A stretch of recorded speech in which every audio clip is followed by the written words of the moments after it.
Assalamualaikum warahmatullahi wabarakatuh. Saudaraku yang beriman, apa kabar kalian? Semua kalian dalam keadaan sehat walafiat dan dalam lindungan Allah Subhanahu wa taala. Amin amin ya rabbal alamin. Di kali video ini kita akan membahas tentang dua makhluk yang sangat mengerikan pada akhir zaman. Saudaraku yang beriman, siapa sih di sini yang sering beranggapan kalau Dajjal adalah makhluk yang paling berbahaya yang akan dihadapi oleh orang beriman di akhir zaman? Jika ada yang beranggapan demikian, sesungguhnya kalian telah keliru. Asal kalian tahu saja, Ya'juj dan Ma'juj yang jauh lebih berbahaya dan mengerikan. Nabi Isa alaihissalam saja yang sebelumnya telah berhasil membunuh sosok Dajjal sampai harus kabur ke sebuah bukit untuk menghindari Ya'juj dan Ma'juj. Mengapa Nabi Isa alaihissalam kabur ketika menghadapi Ya'juj dan Ma'juj? Sepertikah apakah kisahnya? Tonton video ini hingga akhir agar kalian tidak gagal paham dan tersesat. Sudah bukan rahasia lagi, kemunculan sosok Dajjal dan Ya'juj dan Ma'juj merupakan tanda segera berakhirnya kehidupan umat manusia di muka bumi. Hal ini sebagaimana dikabarkan oleh Rasulullah Shallallahu Alaihi Wasallam dan beberapa sabdanya, di mana dua makhluk jahat ini akan muncul silih berganti untuk menghancurkan kehidupan manusia di akhir zaman. Dajjal yang muncul terlebih dahulu akan menyerang manusia dengan fitnah serta tipu daya, terutama kepada orang-orang beriman. Tujuannya agar mereka mau mengakui Dajjal sebagai Tuhan dan menjadi pengikutnya. Sementara Ya'juj dan Ma'juj menyerang seluruh manusia dengan kekuatan fisiknya. Ia akan melakukan pengerusakan dimanapun dan kepada siapapun secara brutal, tanpa memandang apakah beriman ataupun kafir. Ya'juj dan Ma'juj tidak membutuhkan pengikut sebagaimana Dajjal. Selama bukan bagian dari kelompok mereka, akan dipandang sebagai musuh yang mesti dihancurkan. Dalam riwayat sebutkan, kemunculan Dajjal terjadi sebelum turunnya Nabi Isa alaihissalam ke muka bumi. Sedangkan Ya'juj dan Ma'juj beberapa waktu setelah Nabi Isa berhasil membunuh Dajjal. Meski keduanya sama-sama merupakan ancaman serius bagi orang beriman, namun Ya'juj dan Ma'juj dikabarkan jauh lebih berbahaya, sebab makhluk ini tak bisa dikalahkan oleh siapapun, termasuk Nabi Isa alaihissalam. Sebagaimana dikisahkan, sebelum menghadapi Ya'juj dan Ma'juj, Nabi Isa alaihissalam lebih dahulu mengatasi Dajjal yang melakukan pengerusakan di muka bumi di kala itu. Orang-orang beriman yang enggan menjadi pengikut Dajjal mengalami penderitaan dan kesengsaraan hidup yang teramat dahsyat. Maka pada saat itu, malam menjelang subuh, turunlah Nabi Isa alaihissalam untuk mengakhiri itu semua. Ketika telah berada di bumi, Nabi Isa alaihissalam langsung berkumpul dan ikut sholat subuh bersama para mukmin. Saat itu sholat tersebut dipimpin oleh hamba soleh yang bernama Imam Mahdi. Setelah melaksanakan sholat, Nabi Isa alaihissalam dan seluruh pasukan mukmin langsung bergegas keluar mengejar Dajjal.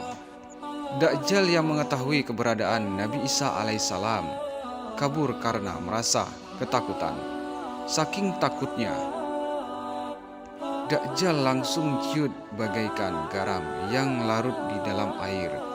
Setelah sempat melarikan diri dan bersembunyi, akhirnya Nabi Isa alaihissalam berhasil menemui Dajjal tepatnya di depan pintu atau gerbang mulut Palestina.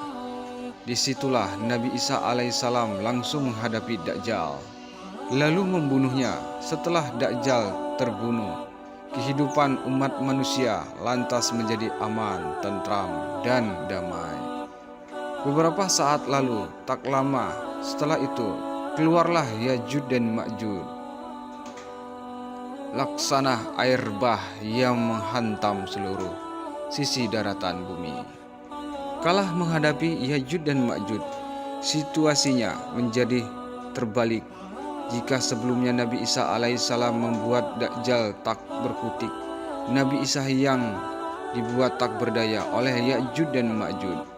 Alih-alih mengejar Ya'juj dan Ma'juj sebagaimana halnya Dajjal, Nabi Isa malah dibuat terpaksa mengungsi ke Gunung Tur. Sebagaimana diceritakan, saat Ya'juj dan Ma'juj keluar dan merajalela, mereka menghancurkan dan menghabiskan apapun yang dilewatinya tanpa ada tersisa.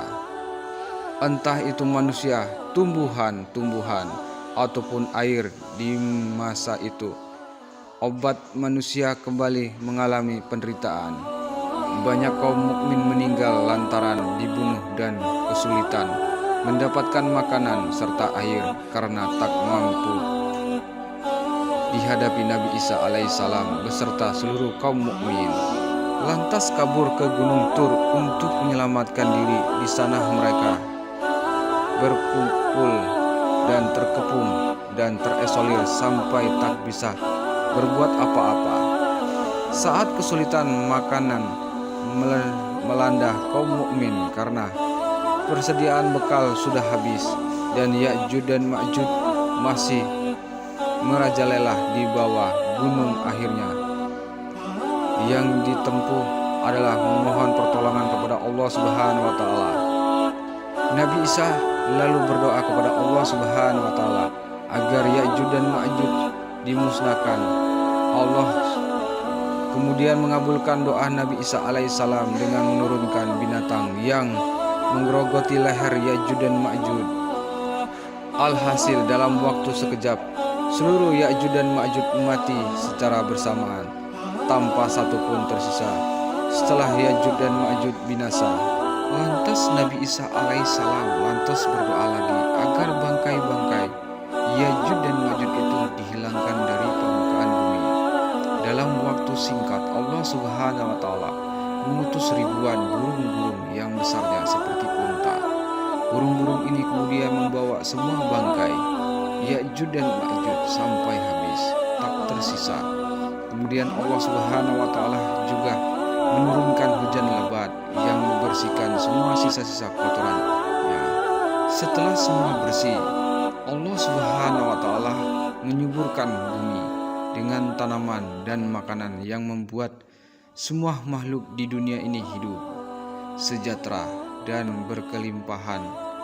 Dan tak lama setelah itu Allah Subhanahu wa taala mendatangkan angin yang akan mencabut semua nyawa orang-orang beriman, sehingga di ujung cerita hanya orang-orang kafir yang akan merasakan dahsyatnya hari kiamat. Mengenal kisah ini dapat kita lihat pada riwayat yang diceritakan oleh Nawan bin Sama'in radhiyallahu anhu sebagaimana berikut. Rasulullah Shallallahu alaihi wasallam bersabda, setelah membunuh Dajjal, Isa mendatangi sebuah kaum yang Allah Subhanahu wa taala telah menjaga mereka dari keganasan Dajjal. Nabi Isa alaihissalam datang lalu mengusap wajah mereka satu persatu, seraya memberi kabar gembira dengan kedudukan yang tinggi di surga. Kelak ketika mereka sedang bercengkrama seperti itu, tiba-tiba Allah Subhanahu wa taala menurunkan wahyu kepada Nabi Isa alaihissalam. Isa, aku telah memberikan kabar gembira dan telah membiarkan hamba-hambaku untuk keluar.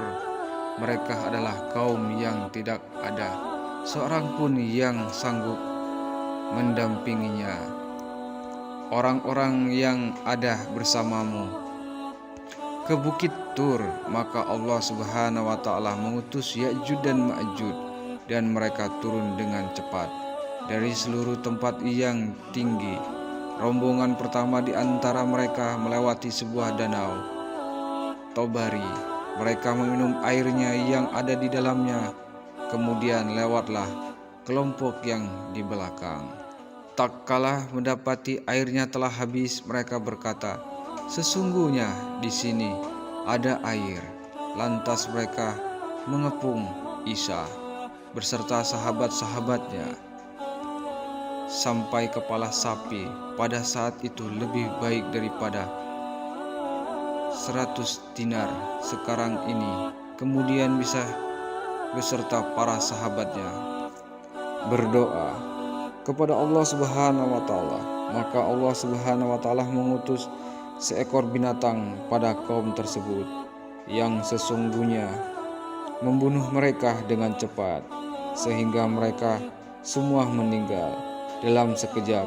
Kemudian Isa serta para sahabatnya turun dari gunung tersebut, maka tak didapati sejengkal tanah pun, melainkan penuh dengan mayat serta bau busuk yang menyengat. Lalu Isa berdoa kepada Allah Subhanahu wa taala. Kemudian Allah mengutus burung yang berleher panjang, membawa mayat-mayat dan membuangnya sesuai apa yang diperintahkan Allah. Setelah itu Allah Subhanahu wa taala menurunkan hujan yang menimpa seluruh negeri, sehingga muka bumi menjadi bersih dari bau dan kotoran mereka. Selanjutnya dikatakan pada bumi, "Tumbuhkan tanamanmu, kembali limpahkan berkah kamu." Maka pada hari itu satu kabilah bisa memakan hanya dengan sebiji buah delima, berteduh dengan dedaunannya. Hewan ternak menjadi berkah sampai 1/4 susu unta cukup untuk manusia, dan 1/4 susu sapi cukup untuk satu kafilah. 1/4 susu kambing cukup untuk satu keluarga. Pada saat seperti itu, tiba-tiba Allah Subhanahu wa taala meniupkan semilir angin sepoi-sepoi yang mengalir di bawah.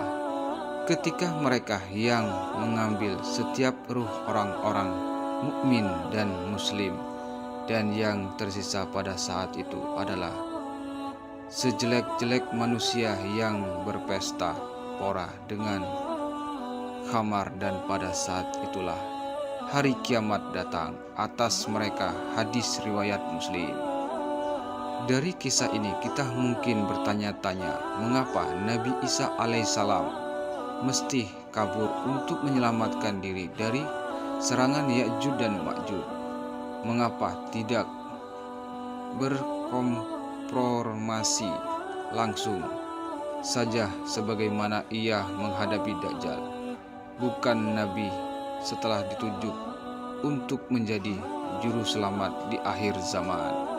Jawabannya adalah karena Nabi Isa alaihissalam memang tidak sanggup menghadapi Ya'juj dan Ma'juj secara fisik. Di samping itu, beliau memang tak ditakdirkan oleh Allah Subhanahu wa taala untuk mengalahkan mereka secara langsung. Makanya dalam riwayat tadi disebutkan pada saat berita ini diwahyukan kepada Nabi Isa alaihissalam, Allah Subhanahu wa taala langsung memerintahkan Nabi Isa untuk membawa orang-orang ke Bukit Tur, karena Allah Subhanahu wa taala tahu makhluk ciptaannya ini hanya bisa ditaklukkan oleh penciptanya sendiri.